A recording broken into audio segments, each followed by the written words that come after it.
Dua pelajar SMK Kesehatan di Kendari tewas terlindas kontainer.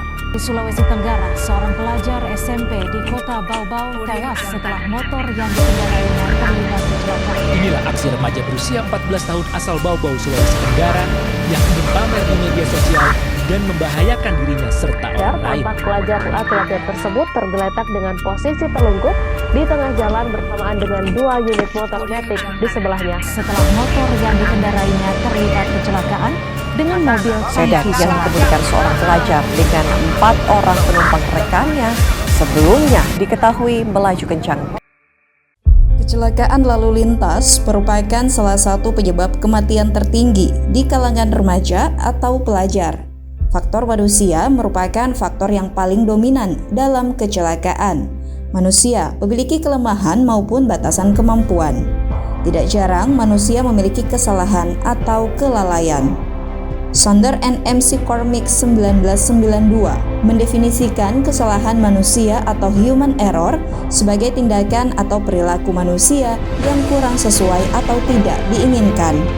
James Reason tahun 2000, di mana pendekatan orang berfokus pada kesalahan individu, menyalahkan mereka atas kelupaan, kurangnya perhatian, cenderung disebabkan karena moral weakness.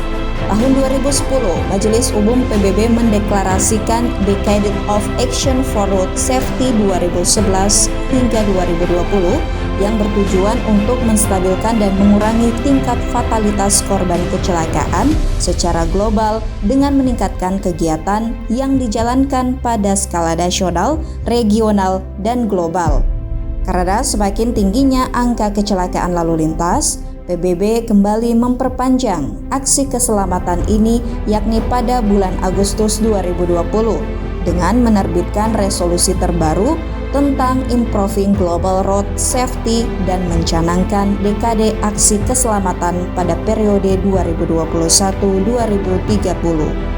Faktor kecelakaan ada 4, yakni faktor kendaraan, faktor jalan, faktor lingkungan, dan faktor manusia, di mana penyebab kecelakaan tertinggi adalah faktor manusia atau human error.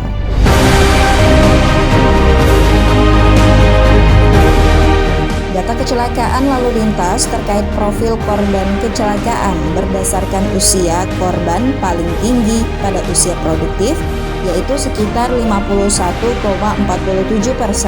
untuk skala nasional sumber Polri 2022.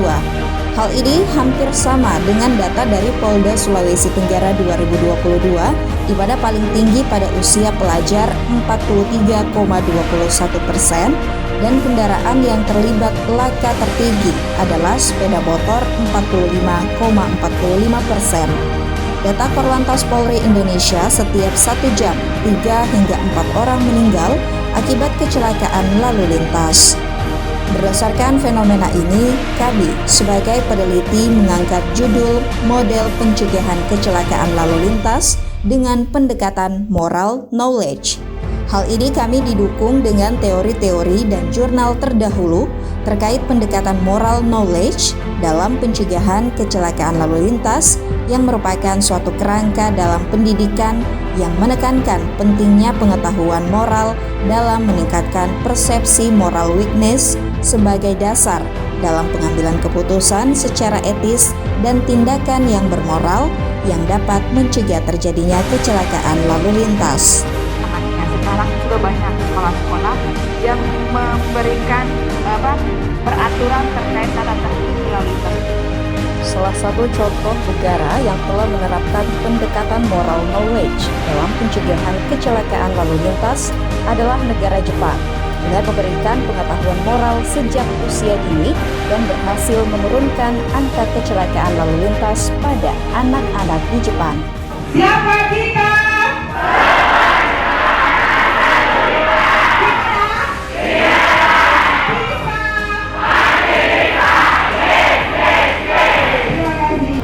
Mari suarakan keselamatan, sayangi nyawa, keselamatan adalah tanggung jawab bersama.